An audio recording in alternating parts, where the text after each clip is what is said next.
I woke up from a coma pregnant. My husband had a vasectomy 8 years ago. The neurologist was explaining something about brain plasticity when I felt it. A flutter, low in my abdomen, unmistakable, and impossible.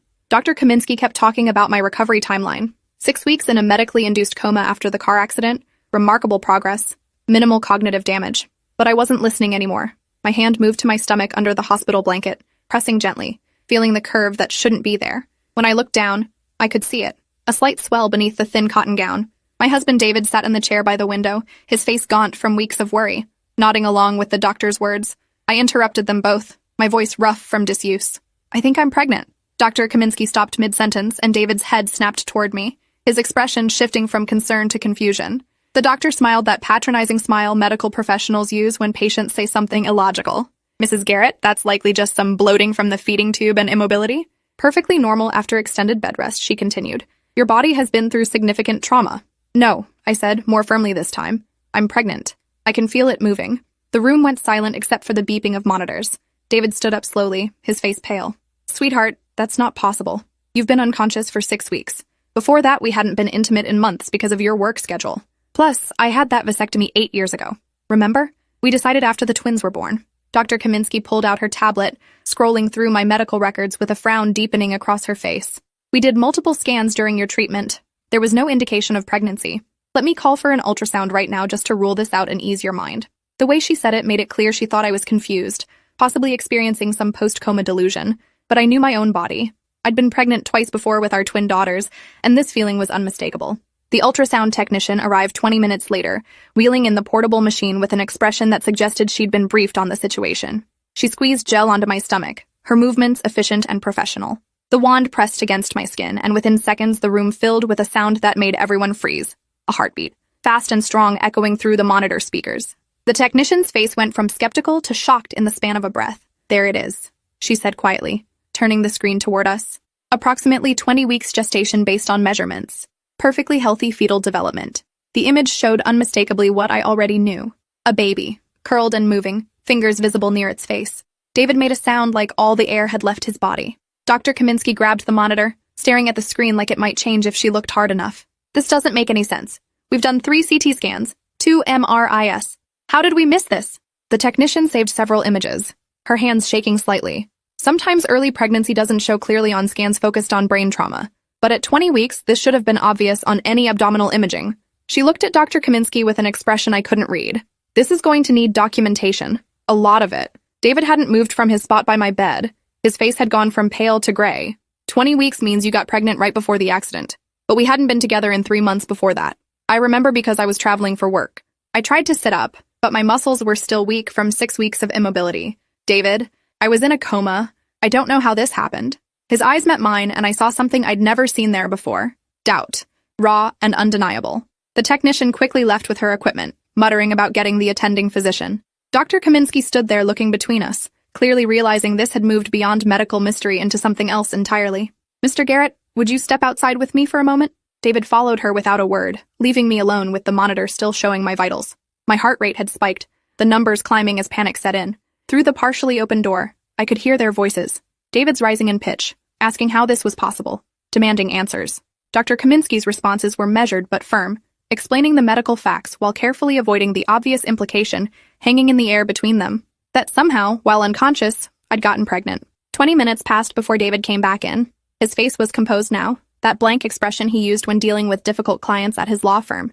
He sat down in the chair, not at my bedside but across the room. The distance felt intentional. "Dr. Kaminsky wants to run genetic testing on the baby." Her tone suggested this wasn't a request. I felt my chest tighten. "You think I cheated on you?" He didn't answer immediately. When he finally spoke, his voice was carefully neutral.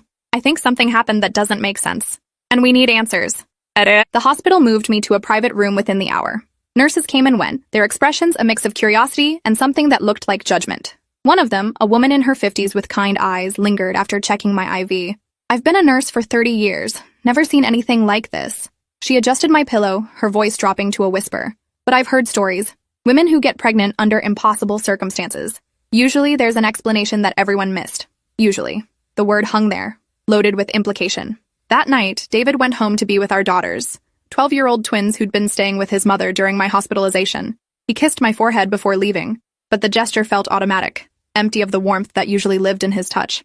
Dr. Kaminsky stopped by around 9 p.m. with a tablet full of consent forms. We need to do an amniocentesis for genetic testing. It's the only way to determine paternity conclusively. She paused. And to make sure the baby is developing normally given the unusual circumstances of your pregnancy. I signed everything with shaking hands. What unusual circumstances? I was unconscious. She met my eyes directly. Mrs. Garrett, you were under 24-hour supervision in intensive care. There's documented proof of everyone who entered your room, every nurse, every doctor, every visitor. We have security footage. If something happened, we'll find out what. The implications of her words made my stomach turn. You think someone assaulted me while I was in a coma? Her silence was answer enough. The amniocentesis happened the next morning. The needle going into my belly felt like violation layered on top of violation, extracting fluid that would either prove my innocence or destroy my marriage. Dr. Kaminsky assured me results would take 5 to 7 days for the full genetic panel. DNA paternity testing would be faster, maybe 3 days if we prioritized it. She scheduled a meeting with hospital administration and their legal team for that afternoon. This has potential liability implications, she explained. If someone on our staff violated you while you were incapacitated, we need to know immediately. The hospital's legal team consisted of 3 people in expensive suits who sat across from me asking questions that felt like accusations dressed in professional language. When exactly did you last have intercourse with your husband before the accident? Are you certain about that timeline? Is there any possibility you could have been pregnant before the accident and not known? Could there have been any other partner in the weeks leading up to your hospitalization? Each question chipped away at my dignity until I was crying, unable to answer anymore. David sat beside me, his jaw clenched, saying nothing. Hospital security reviewed 6 weeks of footage from the ICU. Every person who entered my room was documented, time-stamped, their credentials verified.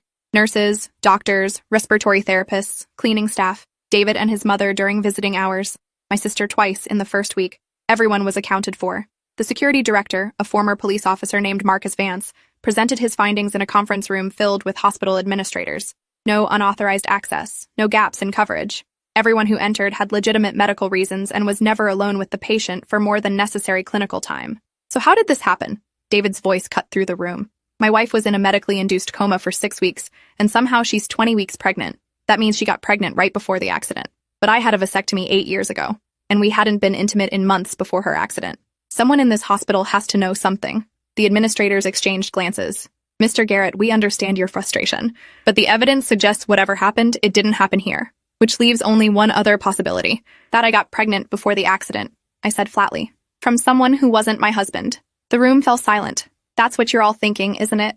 That I was having an affair and the coma is just convenient timing. Dr. Kaminsky leaned forward. We're not making accusations. We're trying to find facts. The genetic testing will tell us more. But I have to ask, is there any possibility your vasectomy failed? It's rare but documented. Perhaps you should get your fertility tested before we jump to conclusions about infidelity. David's expression shifted. He hadn't considered that. The hospital arranged for him to see a urologist that same day. The testing was quick, results definitive. His vasectomy was intact and functioning perfectly. Sperm count 0. The urologist's report was clinical and absolute. No possibility of natural conception. Which brought us right back to the impossible question. If David couldn't be the father, and I was in a coma when I got pregnant, then who was responsible for the baby growing inside me? My sister Vanessa came to visit on day 3 of my consciousness. She brought flowers and magazines, sitting beside my bed with tears streaming down her face. I thought I was going to lose you. When David called saying you'd crashed your car into that guardrail, I couldn't breathe. She held my hand, squeezing gently. But you're here. You're awake. That's what matters. I told her about the pregnancy. Watched her face cycle through disbelief, shock, and finally something that looked like fear. That's impossible. You've been unconscious. I know, but here we are. 20 weeks along with a baby that shouldn't exist. Vanessa pulled back slightly. Her eyes darted to the door, then back to me. Have you thought about termination? Given the circumstances, no one would judge you. The question felt like a betrayal. This is my baby, Ness. I don't know how it happened, but it's growing inside me. I can feel it move. How can I just end that? She looked away. Because David thinks you cheated. Everyone thinks you cheated. And if you keep this baby, your marriage is over. The words hung between us, brutal and true. David had barely spoken to me since the vasectomy results came back. He slept in the chair across the room instead of the fold-out bed beside me. His mother had stopped calling. The twins hadn't visited yet, probably because he didn't know how to explain this to them. My 12-year-old daughters, asking why mommy was pregnant when daddy said they were done having kids years ago. How do you explain that their mother might have destroyed their family while unconscious? Dr. Kaminsky came in during visiting hours, interrupting my spiral of thoughts. She held a tablet and wore an expression I couldn't read. The preliminary DNA results are back. I need to discuss them with you and your husband together. She looked at Vanessa. I'm sorry, but this is private. My sister left reluctantly, and Dr. Kaminsky waited until David arrived from work. He came in still wearing his suit, looking exhausted. His eyes barely met mine before focusing on the doctor. Just tell us. Is it mine? Dr. Kaminsky pulled up data on her tablet. The baby shares 50% of Mrs. Garrett's DNA, as expected. But the paternal DNA is unusual. It shows markers consistent with your genetic profile, Mr. Garrett. But not a complete match. It's more like a sibling relationship than a parent-child one. She paused, letting that sink in. Do you have a brother? David's face went white. I have a twin. Philip. He's been deployed overseas for a year. Military stationed in Germany. The implications crashed over us like a wave. Dr. Kaminsky continued carefully. This baby is genetically related to you through your twin brother. Which means if he's the father, we need to understand how that happened while your wife was in a coma. Unless there's something you're not telling us. David looked at me, and I saw his expression shatter. His twin brother. The man who looked exactly like him. Sounded exactly like him. The brother who'd visited me in the hospital when David needed to be with the girls. I remembered now. Fragments through the fog of sedation. Philip had been granted emergency leave when they told my family I might not survive. He'd flown back from Germany, stayed at David's house, helped with the twins, and he'd visited me in ICU. The nurses would have let him in because he looked identical to my husband. They would have assumed he had every right to be there. Dr. Kaminsky was watching my face. Mrs. Garrett, do you remember anything? Any moments of consciousness during your coma? No, I whispered. But sometimes patients can hear things. Respond to stimuli, even while sedated, right? She nodded slowly. It's called covert consciousness. Some coma patients show brain activity suggesting awareness even when they appear completely unconscious. We didn't test for that in your case because your sedation was medically necessary. But theoretically, there could have been moments of semi-consciousness we didn't detect. Moments where you might have been aware but unable to respond or remember clearly later. David stood abruptly, his chair scraping against the floor. You're saying my brother assaulted her while she was unconscious? That he used his access to her room to rape her? His voice was getting louder with each word, and somehow she was conscious enough to conceive but not conscious enough to remember or fight back. Dr. Kaminsky raised her hands in a calming gesture. I'm not saying anything yet. We need more information. But yes, that's one possible explanation for the genetic results. The other possibility, she hesitated, is that something consensual happened before the accident that you're not aware of. I felt like I was drowning. No, there was nothing with Philip. Ever. David, you have to believe me. But he wasn't looking at me anymore. He was staring at the wall, his jaw working like he was grinding his teeth to dust. My brother visited you 6 times while you were in the coma. I checked the visitor logs. He sat with you for hours when I had to be home with the girls. The nurses said he was devoted, reading to you, playing your favorite music. They thought it was beautiful how close our family was. Security footage, Dr. Kaminsky said quietly. We need to review every minute of every visit from Philip Garrett. David pulled out his phone, his fingers shaking as he dialed. It rang 4 times before going to voicemail. Philip's cheerful voice asking him to leave a message. David didn't. He just hung up and tried again. And again. On the 5th attempt, he finally spoke. Call me back. Now. It's about Natalie. He hung up and looked at Dr. Kaminsky. Get that footage. All of it. I want to see every second my brother was alone with my wife. The hospital security office became a war room. Marcus Vance pulled up footage from 6 weeks of ICU surveillance. Philip had visited on 6 separate occasions, each visit lasting between 2 and 4 hours. The cameras showed him entering my room, sitting beside my bed, holding my hand. In one clip, he leaned down and kissed my forehead. In another, he was crying, his face buried in the blanket covering me. To anyone watching, it looked like a devastated brother-in-law praying for recovery. Nothing suspicious, nothing criminal. Until the 3rd visit. Vance paused the footage, pointing at the timestamp. This is interesting. The nurse left the room at 8:17 p.m. She didn't come back until 9:43 p.m. That's an 86-minute gap with no one else entering. Hospital protocol says ICU patients should never be unattended for more than 30 minutes. He fast-forwarded through the footage. Philip sat in the chair for the first 20 minutes. Then he stood up, walked to the door, and looked out into the hallway. When he came back, he closed the privacy curtain around my bed. The camera angle doesn't show what happens behind the curtain, Vance explained. It's positioned to monitor the room entrance for security, not to surveil patient care. We can see movement, shadows, but no clear detail. For the next hour, the curtain stayed closed. Shadows shifted behind it. At one point, a shape that could have been Philip leaned over the bed. The monitor beside me showed my vitals spiking, heart rate jumping from 65 to 98 beats per minute, then slowly settling back down. David was gripping the edge of the desk so hard his knuckles had gone white. What is he doing behind that curtain for an hour? Vance shook his head. I can't say definitively, but your wife's vitals show signs of physiological arousal, increased heart rate, elevated blood pressure. The patterns are consistent with physical stimulation. He pulled up another screen showing my medical chart from that night. The nurse who came back at 9:43 noted that the patient appeared flushed and the blankets were disarranged. She assumed the brother-in-law had been adjusting her position for comfort. Pull up the other visits, David said through clenched teeth. All of them. Show me every time that curtain closed. Vance compiled a timeline. 6 visits total. 3 of them included extended periods with the privacy curtain closed and no staff present. Each time my vitals showed similar spikes. Each time the nurses noted minor irregularities in their logs. Blankets adjusted. Patient appeared restless. Family member providing comfort. Nothing that raised immediate red flags because Philip looked exactly like David, and everyone assumed he had the same rights to privacy with me. Dr. Kaminsky reviewed the medical data with a growing expression of horror. On this visit, she pointed to the screen. Your sedation was lighter than usual. We were starting to reduce the medication, testing if you could breathe on your own. There's a note here that you showed signs of agitation, movements that could indicate emerging consciousness. That was the night before Philip's 3rd visit. The night that would align with conception based on the fetal development timeline. She looked at David. I'm so sorry. I think we're looking at sexual assault of an incapacitated patient. Call the police, David said flatly. Now. Within an hour, 2 detectives arrived at the hospital. Detective Sarah Vaughn and her partner, Detective James Rico, took statements from everyone, reviewed the footage, and examined my medical records. Detective Vaughn sat beside my bed with a gentleness that made me start crying. Mrs. Garrett, I know this is difficult, but I need to ask if you remember anything from your coma. Any sensations, sounds, moments where you might have been aware of your surroundings? Anything at all, even if it seems like a dream. I closed my eyes, trying to pull memories from the fog. There were pieces, voices sometimes, music playing, someone holding my hand.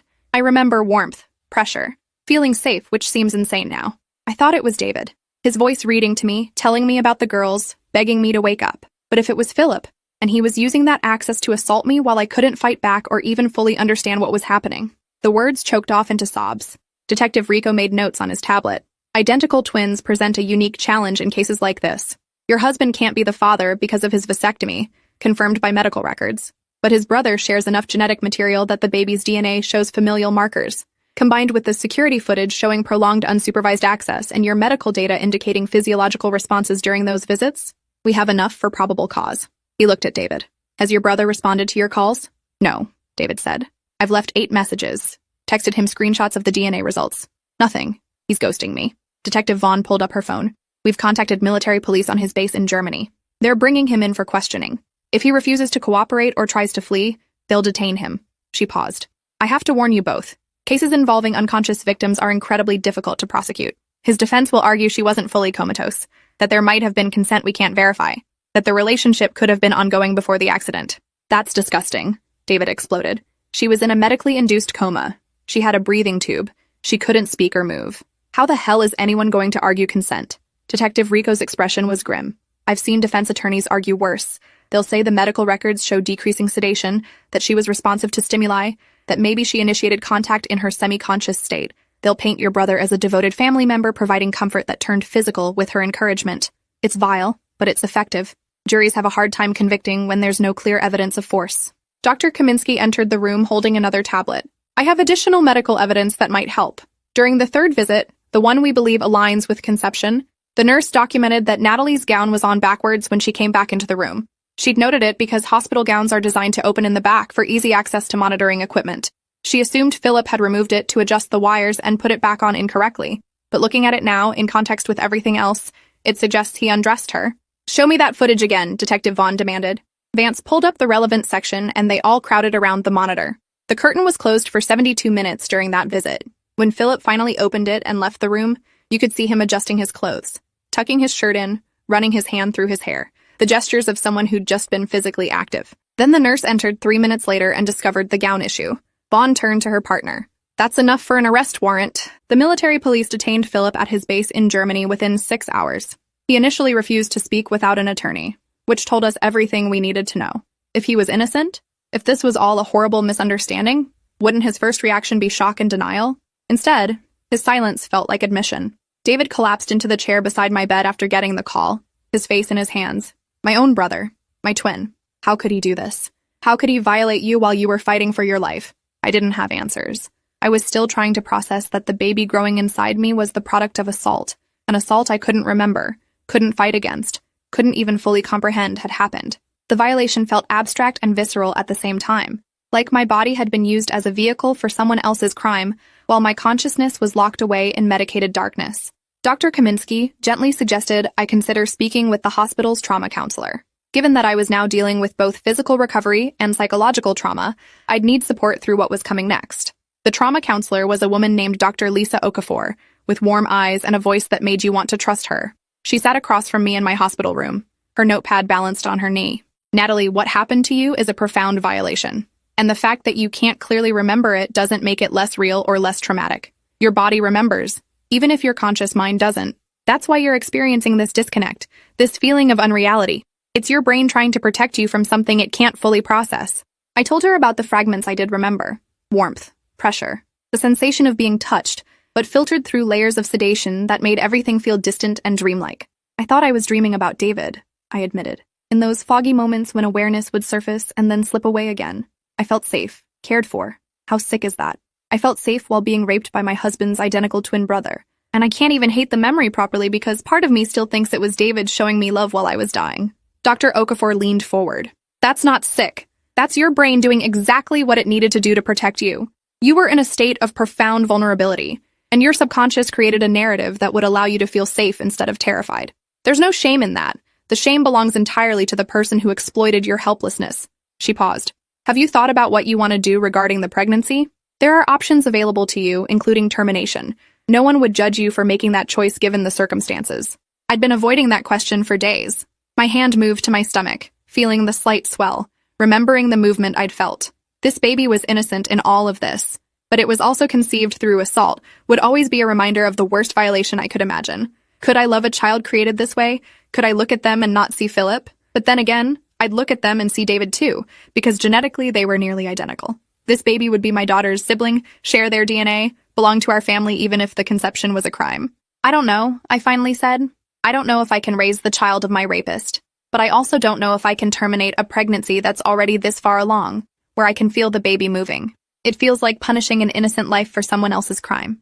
Dr. Okafor nodded slowly. Those are valid feelings, both of them. You don't have to make any decisions right now. Take time to process, to heal. Talk with David about what this means for your marriage and your family. Whatever you ultimately decide, it should be your choice, made without pressure or judgment. David and I had that conversation later that night. The hospital had given us the larger family suite, understanding we needed privacy to navigate this nightmare. He sat on the edge of my bed, holding my hand for the first time in days.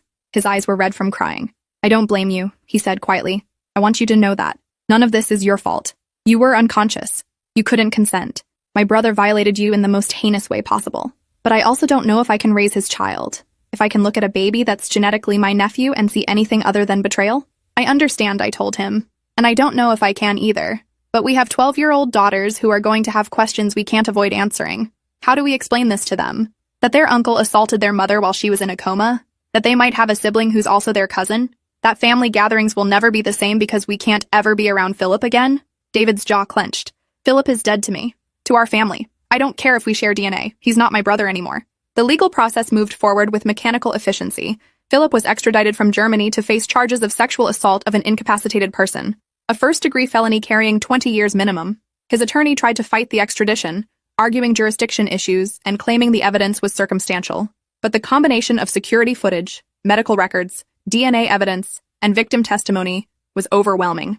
A grand jury indicted him within 2 weeks. His bail was set at $500,000, which his parents paid immediately. David's parents. I hadn't thought about them until they showed up at the hospital demanding to see me. David's mother, Patricia, was crying when she entered my room. His father, Robert, looked 10 years older than the last time I'd seen him. Patricia grabbed my hands, squeezing too tightly. Natalie, you have to know Philip would never do something like this. He's always loved you like a sister. There has to be some explanation, some mistake. The DNA test must be wrong. Or maybe something happened before the accident that you've forgotten. Please tell them it's a misunderstanding before this destroys our entire family. David stepped between us, his voice cold. Mom, the DNA evidence is definitive. The security footage shows him closing the privacy curtain and being alone with her for over an hour on multiple occasions. Her medical records show physical responses consistent with sexual activity. There's no misunderstanding here. Your son assaulted my wife while she was in a coma. Patricia's face crumpled. But he's your brother, your twin. You two were inseparable growing up. How can you believe he'd do this? David's expression was granite. Because I've seen the evidence. Because I believe my wife. And because whatever he was to me before, he's a rapist now. Robert tried a different approach. If this goes to trial, it will destroy Philip's military career, his future, everything he's worked for. And for what? A baby that might not even be his. Despite what some DNA test says. Tests can be wrong. Twins can have genetic anomalies. He looked at me with pleading eyes. If you care about this family at all, you'll drop the charges. Say it was consensual before the accident. Say you had a brief affair you regret. Anything that prevents my son from going to prison for 20 years. Get out, I said. My voice was shaking but firm. Get out of my room. Your son raped me while I was unconscious and unable to defend myself. And you want me to lie to protect him? To destroy my own reputation and marriage to save his military career? What kind of people are you? Patricia started crying harder. We're trying to save our family. Natalie, please. You don't understand what this will do to us. The scandal. The shame. Robert works with the county commissioners. I volunteer at the church. We'll be ostracized. David physically escorted his parents out of the room, his voice echoing in the hallway as he told them never to contact us again. When he came back, he was shaking with rage. I'm so sorry. I can't believe they actually asked you to lie for him. They're in denial. They can't accept that their golden boy, their military hero son, is capable of something, this monstrous. So they're rewriting the narrative in their heads, making you the villain instead of the victim. It's textbook abuse enablement. The hospital released me a week later with strict instructions for bed rest and prenatal care. I was now officially 24 weeks pregnant, past the point where termination was legally available in our state without medical necessity. Dr. Kaminsky explained that continuing the pregnancy carried some risks given my recent trauma and extended coma, but nothing immediately life-threatening. The choice remained mine, though my window for choosing was rapidly closing. She referred me to a maternal fetal medicine specialist who could provide more comprehensive counseling about my options. Going home was surreal. The house looked the same, but everything felt different. David had explained the situation to our daughters, Sophia and Grace, in age-appropriate terms. Their Uncle Philip had done something very wrong, something that hurt Mommy, and there was going to be a baby because of it. The girls had questions we struggled to answer. Will the baby live with us? Is Uncle Philip going to jail? Do we still have grandparents? Each question was a knife cutting deeper into the fabric of our family that had been torn apart by Philip's actions. Sophia, always the more direct twin, asked the question I'd been dreading. Mommy, do you want the baby? I sat on the couch with both girls curled against me, David in the chair across from us. Honestly, I don't know yet. It's complicated. This baby is your sibling, and it's innocent. But the way it was created was very wrong, and I'm still figuring out my feelings about all of it. What I do know is that whatever I decide, it will be because I think it's best for our family. And I need you both to understand that none of this is anyone's fault except Uncle Philip's. Grace, quieter and more thoughtful, looked up at me with tears in her eyes. Can we still love Uncle Philip even if he did something bad? Or are we supposed to hate him now? The question broke my heart because it wasn't fair. None of this was fair to these two 12-year-old girls who'd almost lost their mother and were now watching their family implode. You can feel however you feel, I told her. Feelings are complicated. It's okay to be angry at what he did while still remembering times when he was kind to you. But we can't have him in our lives anymore. He's not safe. The preliminary hearing was scheduled for 3 weeks after my hospital release. Detective Vaughn prepared me for what to expect, explaining that Philip's attorney would try to discredit the evidence and my testimony. They'll argue you were conscious enough to consent, but sedated enough to not remember clearly. They'll suggest you and Philip had a prior relationship your husband didn't know about. They'll use the fact that you can't clearly remember the assaults against you, painting your testimony as unreliable or confused. It's going to be brutal, Natalie. You need to be prepared for that. The courtroom was smaller than I expected, with harsh fluorescent lighting that made everyone look sickly. Philip sat at the defense table in a suit, his hair cut short in military style, looking exactly like David except for the expression on his face. Where David's eyes showed pain and betrayal, Philip's showed calculation, cold assessment of the situation and how to manipulate it to his advantage. His attorney, a woman named Christine Mallory, with a reputation for aggressive defense tactics, barely glanced at me during her opening arguments. Ms. Mallory painted a picture of a loving brother-in-law devoted to his comatose sister-in-law's recovery. She showed the security footage of Philip entering my room, sitting beside me, holding my hand. She played audio of him reading to me, his voice gentle and caring. Then she introduced the bombshell. Mrs. Garrett had been reducing her sedation in the days leading up to the alleged assaults. Medical records show she was responsive to verbal commands, able to squeeze hands on request, showing clear signs of emerging consciousness. The defense's position is that any physical contact that occurred was consensual, initiated by a woman aware enough to make her wishes known through nonverbal communication. I felt sick listening to her twist the facts into something that made me complicit in my own assault. The prosecutor, District Attorney William Becker, stood to object. Even if Mrs. Garrett showed signs of emerging consciousness, she was still legally incapacitated and unable to provide informed consent. She had a breathing tube, was confined to a hospital bed, and was under continuous medication that impaired her judgment and memory. The law is clear that sexual contact with someone in that condition constitutes assault regardless of perceived responsiveness. Judge Carol Henderson reviewed the medical records carefully. She was a woman in her 60s known for being fair but tough. After 20 minutes of silence except for the sound of pages turning, she looked up. I'm allowing this case to proceed to trial. There's sufficient evidence that a crime may have been committed.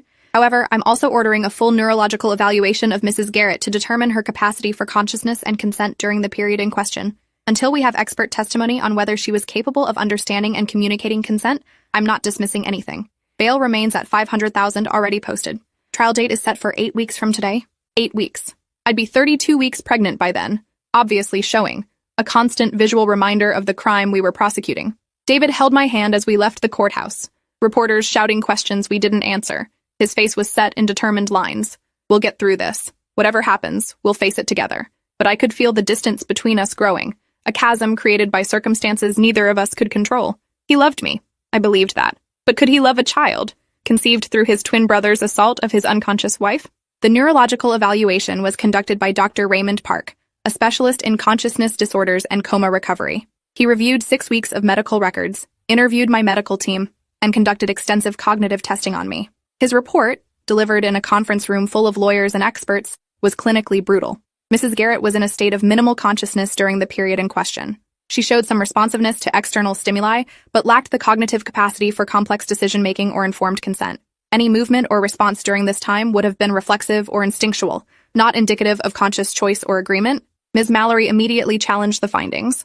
Dr. Park, isn't it true that patients in minimal consciousness states can still experience pleasure and pain? Can still respond to touch in ways that indicate preference? He adjusted his glasses. They can show physiological responses, yes, but response to stimuli is not the same as consent. A person in Mrs. Garrett's condition would not have had the executive function necessary to understand the nature of sexual contact, the implications of such contact, or the ability to refuse unwanted advances. Any sexual activity with someone in that state is, by definition, assault. The defense tried another angle. What about prior relationship establishment? If Mrs. Garrett and the defendant had engaged in consensual relations before her coma, couldn't her responses be interpreted as continuation of that established intimacy? Dr. Park's expression hardened. There's no evidence of any prior inappropriate relationship, and even if there had been, prior consent does not equal ongoing consent, especially when one party is medically incapacitated. This is basic medical ethics and legal standard. What you're suggesting is that unconscious people can be sexually active with prior partners without current consent. That's rape. The words hung in the courtroom. Philip shifted in his seat, and for the first time, I saw something crack in his composed facade. Fear, maybe, or realization that his defense was crumbling. The prosecutor seized the moment. Your Honor, the defense is essentially arguing that my client was conscious enough to consent, but too unconscious to remember consenting. That's an impossible standard that would make prosecuting any assault of an incapacitated victim impossible. The evidence is clear. The defendant had unsupervised access to a vulnerable patient. That patient became pregnant during that access period. DNA confirms the defendant as the father, and medical experts confirm the victim could not have provided meaningful consent. This is assault, period. Judge Henderson called a recess. When we reconvened 2 hours later, her decision was unequivocal. This case is going to trial. The evidence supports a reasonable belief that sexual assault occurred. The defendant will remain free on bail with the conditions that he have no contact with the victim or her family, surrender his passport, and report to pretrial services weekly. Trial begins in 6 weeks. The gavel struck, and Philip's parents were crying in the back of the courtroom. David sat stone-faced beside me, his hand squeezing mine so hard it hurt. The weeks leading up to trial were a special kind of torture. My body grew with a pregnancy I hadn't chosen. Carrying a baby I had complicated feelings about. The twins watched me with worried eyes, seeing their mother change shape with a sibling they weren't sure they wanted. David tried to be supportive, but I could feel him pulling away emotionally, unable to reconcile his love for me with his horror at what his brother had done. Our intimacy died completely. He couldn't touch me without thinking about Philip touching me first, violating me while I was helpless. I started seeing Dr. Okafor 3 times a week, trying to process the trauma layered on trauma. The assault itself, the violation of my trust by someone I'd considered family, the pregnancy forcing me to live with the physical evidence of the crime, the trial approaching where I'd have to testify about things I couldn't fully remember while lawyers tried to make me look like a willing participant. And underneath all of it, the baby moving inside me, growing stronger, demanding I make a decision about its future. 28 weeks pregnant, I finally admitted something to Dr. Okafor that I'd been hiding from everyone else. I think I want to keep the baby, not because of what Philip did, but in spite of it. This child is mine, half my DNA, innocent of any crime. And even though it was conceived in the worst possible way, it's also my daughter's sibling, David's niece or nephew, part of our family, however complicated that is. But I don't know if David can accept that, if keeping this baby means losing my marriage. Dr. Okafor sat back in her chair. Have you talked to David about this? I shook my head. I'm afraid. Afraid he'll leave if I choose to keep it. Afraid he'll resent me and the baby for the rest of our lives. But I'm also afraid of the guilt I'll carry if I don't. If I terminate or give up for adoption a child that's half mine, that I've carried and felt move, that's done nothing wrong except exist. How do I make a choice when every option feels like losing something essential? You talk to him, she said gently. You tell him exactly what you just told me. Give him the chance to surprise you. He's shown up for you through this nightmare in ways many spouses wouldn't. Trust that he'll continue to do so even when the path forward is unclear. The worst thing you can do is make this decision alone and then spring it on him. Your marriage deserves honesty, even when honesty is terrifying. So I scheduled time with David that evening after the twins were asleep to have the conversation that could end or save our marriage. We sat in our bedroom, the door closed, both of us tense. I started crying before I even said the words. David, I think I want to keep the baby. I know that's not fair to you, that you didn't sign up for raising your brother's child, but it's also my child and our daughter's sibling, and I can't shake the feeling that giving it up or terminating would haunt me forever. I'm not asking you to love this baby or even accept it. I'm just asking you to understand why I need to make this choice. And if you can't, if this is too much, then I understand that too. David was quiet for a long time. When he finally spoke, his voice was thick with emotion. I've been thinking about this too. Lying awake every night, imagining what it would be like to raise a child created through violence against you. Wondering if I could look at them without seeing Philip, without feeling rage at what he took from us. And I keep coming back to one thing. You're the victim here. You're the one who was violated. And if you want to keep this baby, if that's what helps you heal and reclaim your agency, then I support that. It won't be easy. I won't pretend it will. But I love you, Natalie. And I'll love any child you choose to bring into our family, even when conceived in the worst possible circumstances. We held each other and cried until there were no tears left. The decision was made, but the work of accepting it was just beginning. We told Sophia and Grace the next morning. Their reactions were mixed. Sophia, pragmatic as always, asked where the baby would sleep and if she'd have to share her room. Grace worried about how to explain things to her friends at school, but both of them, in their own ways, seemed relieved that the uncertainty was over. We were keeping the baby. Our family was expanding in the most complicated way possible, but we were doing it together. The trial began on a Monday morning in late October. I was 32 weeks pregnant, unmistakably showing, walking into the courtroom with David beside me and our daughters at home with his sister. The jury looked at my belly, at Philip sitting at the defense table looking stoic, at David whose face was a mask of controlled rage. The prosecutor's opening statement was direct. This is a case about power and violation.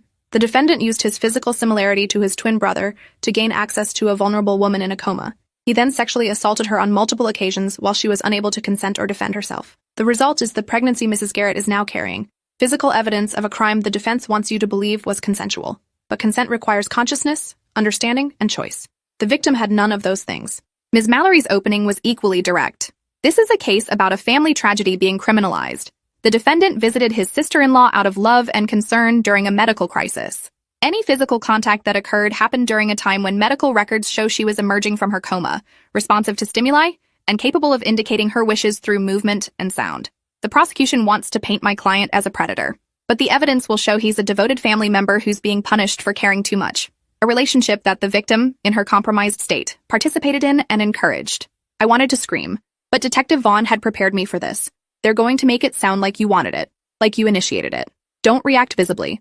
Don't give them anything to use against you. Stay calm, stay factual, and trust that the evidence will speak for itself. So I sat there, hands folded over my pregnant belly, while Philip's attorney described me as a willing participant in my own assault. The prosecutor called witnesses methodically. ICU nurses who testified about my level of sedation and unresponsiveness. Dr. Kaminsky explaining the medical impossibility of meaningful consent in my condition.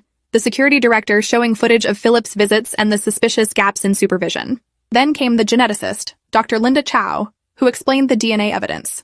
The baby Mrs. Garrett is carrying shares 50% of her genetic material, as expected for any child. The paternal DNA shows markers consistent with the defendant's genetic profile. Given that the defendant is an identical twin to Mrs. Garrett's husband, who has a confirmed vasectomy, the only possible explanation is that the defendant is the biological father.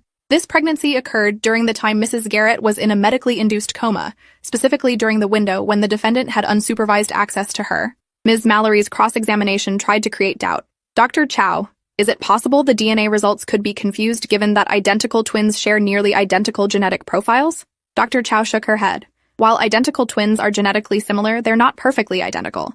We can distinguish between them using advanced sequencing. More importantly, we have definitive proof that the husband cannot be the father due to his vasectomy.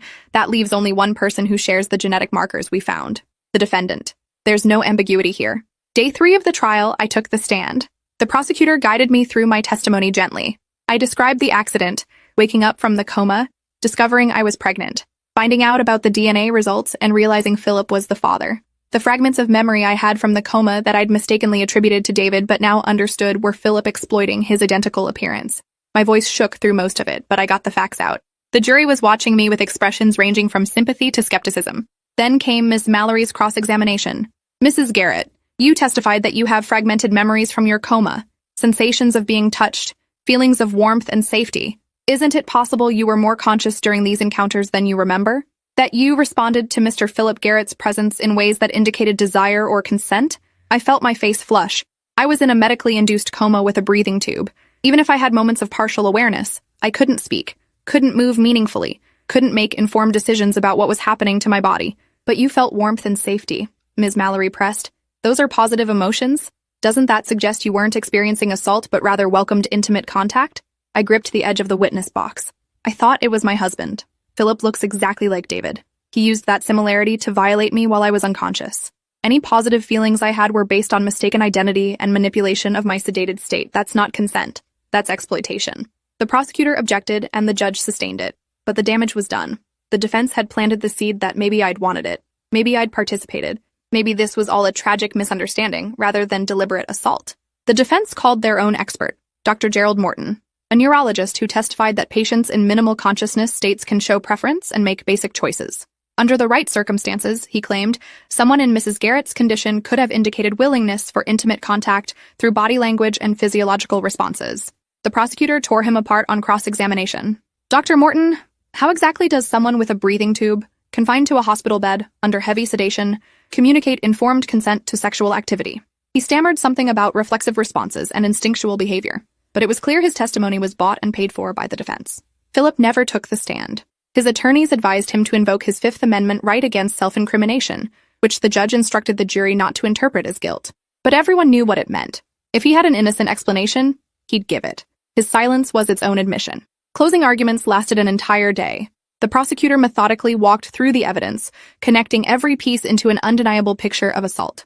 The defense tried to muddy the waters, suggesting reasonable doubt based on my fragmented memories and the complexity of consciousness during coma recovery. The jury deliberated for 3 days, 72 hours of waiting while my future and Philip's hung in balance. David and I stayed home with the girls, trying to maintain normalcy while my phone stayed glued to my hand waiting for the call. When it finally came, Detective Vaughn's voice was carefully neutral. They have a verdict. The courthouse is expecting you within the hour. We drove in silence, my hands shaking so badly I had to sit on them. The courtroom was packed when we arrived. Media, victims' advocates, Philip's parents in the back row glaring at us like we'd betrayed them. The jury foreman stood. On the charge of sexual assault of an incapacitated person, we find the defendant guilty. Philip's face went white. His mother screamed. David's hand found mine, squeezing hard enough to bruise. Judge Henderson thanked the jury and set sentencing for 3 weeks out. Philip was remanded into custody immediately, his bail revoked. As they led him away in handcuffs, he looked at me for the first time since the trial began. No remorse in his eyes, just cold hatred that I'd dared to speak up, to press charges, to refuse to protect him the way his parents had. Sentencing day, I was 35 weeks pregnant, so close to delivery that my doctor had advised against attending, but I needed to be there, needed to give my victim impact statement and watch Philip face consequences for what he'd done. Judge Henderson listened to both sides present arguments about appropriate punishment. The prosecutor asked for the maximum 20 years. The defense asked for leniency, claiming Philip's military service and clean record warranted a reduced sentence. Philip's father actually testified, begging the judge to consider the family impact, the shame they'd already endured, the punishment of having their son's life destroyed. Then it was my turn. I stood at the podium, one hand on my pregnant belly, the other gripping my prepared statement. Your Honor, Philip Garrett violated me in the most fundamental way possible. He used his physical similarity to my husband to gain access to me while I was unconscious and unable to defend myself. He assaulted me multiple times, knowing I couldn't remember, couldn't fight back, couldn't even understand what was happening. The pregnancy I'm carrying is physical evidence of his crime, a daily reminder of violation that I'll see in my child's face for the rest of my life. I'm choosing to keep this baby not because I've forgiven what Philip did, but because this child is innocent. But make no mistake, Philip Garrett is not. He deserves the maximum sentence allowed by law. Judge Henderson took less than 5 minutes to decide. Mr. Garrett, you committed one of the most heinous violations possible. You exploited a vulnerable woman's incapacity to serve your own desires, and you did so repeatedly, with premeditation and calculation. The evidence showed you closed privacy curtains to hide your actions, timed your visits for minimal supervision, and exploited your physical similarity to the victim's husband to gain access. This was not a moment of weakness or poor judgment. This was predatory behavior. I sentence you to 20 years in state prison with no possibility of parole. You'll also be required to register as a sex offender upon release, and are permanently barred from contact with the victim or her family. Philip was led away. His parents were sobbing. David pulled me close, and I felt the baby kick hard against my ribs, as if acknowledging the moment. Justice had been served, but it didn't erase what happened, didn't make the pregnancy less complicated or my feelings less confused. It just meant Philip would face consequences for using my unconscious body for his own gratification. As we left the courthouse, reporters shouted questions about how I felt, whether I'd forgive Philip, what I planned to name the baby. We didn't answer any of them. 3 weeks later, at 38 weeks pregnant, I went into labor.